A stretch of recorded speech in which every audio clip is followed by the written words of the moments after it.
Dr. Sérgio Moura Guimarães esclarece agora como tratar um problema que pode provocar dor na mandíbula, dificuldade para mastigar e até dores de cabeça.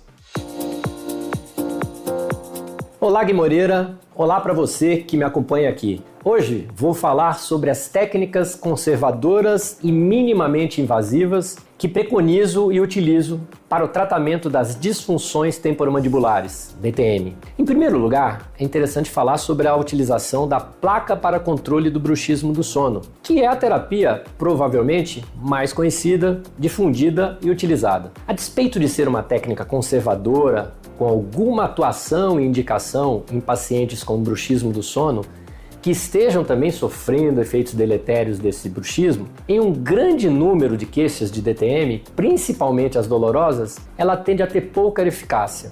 Recentemente, durante o curso que ministrei em Campinas, apresentei uma estatística dos últimos 900 pacientes que chegaram ao meu consultório e, pasmem, mais de 500 pacientes chegaram já com placas feitas pelos seus dentistas. E muitas vezes essas placas estavam inclusive bem feitas. Ou seja, se elas tivessem sido realmente eficazes, não haveria necessidade de procurar meu tratamento especializado. Puxa, quais seriam então as melhores técnicas para tratar as DTM, dolorosas ou não? Já adianto que, a despeito de uma certa moda da preconização de toxina botulínica para bruxismo e DTM, não se deve recomendar seu uso na imensa maioria das situações e dos pacientes. Há muitos riscos e reações adversas que muitas vezes os profissionais não conhecem ou não valorizam, e por isso também não os informam ao paciente. Eu realmente utilizo a educação, orientação do paciente para sua queixa e saúde, terapias intramusculares como o agulhamento seco e a infiltração com anestésico,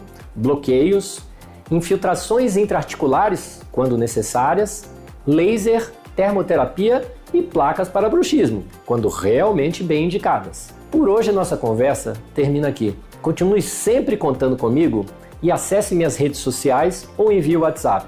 Até o próximo encontro!